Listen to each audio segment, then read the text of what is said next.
Ez egy hatalmas siker számomra is, hogy mondjuk rengeteg tejérzékeny ember fogyaszthatja a sajtomat. Ugye ehhez volt a cél, amiért elkezdtem.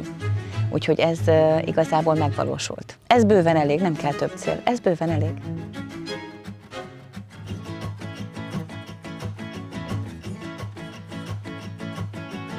A családomban tejfehérje érzékenység van, ezért döntöttem úgy, hogy tanári pályámat otthagyva olyan tejtermékeket fogok gyártani, amit tehetnek tejfehérje és tejcukor érzékenyek is. Mindig kóstolunk. Nálam mindig enni kell. Számomra az a legfontosabb, hogy amikor valaki hazamegy a piacról, akkor azt a sajtot vigye haza, ami számára a legfinomabb volt. Könyvben is, ahogy meg van írva, a kecsketejnek enyhén édeskés, tejszín ízű íze van. Én mindig pasztőrözöm a tejet, tehát azzal indul a tejfeldolgozás.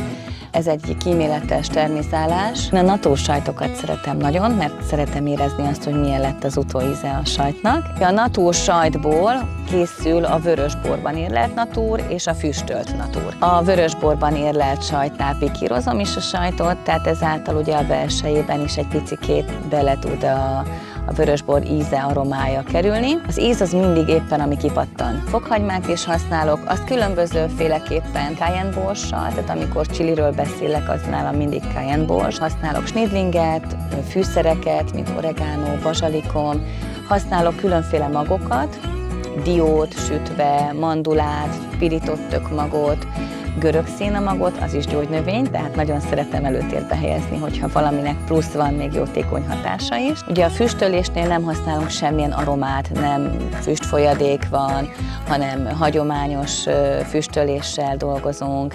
Nem is tudom megmondani, hogy hány liter tej ment át már a kezemen az elmúlt 17 évben. Én ugyanúgy szeretem csinálni, mint a legelső liter tejnél, amikor dolgoztam vele. Alpesi törzsbakunk van, 80-90 között van az állomány létszáma. Ők olyanok, mint a családtagok, minden fejősnek van neve.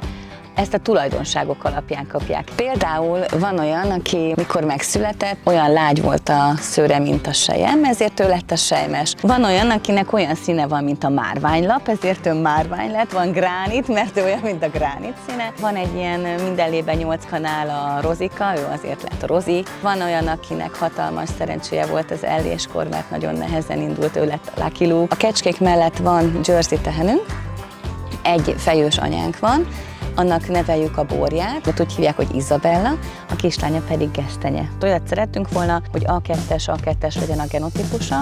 Ez azért lényeges, mert a tejfehérje érzékenyek ezt a tejterméket fogyaszthatják, a tejcukor érzékenyek nem.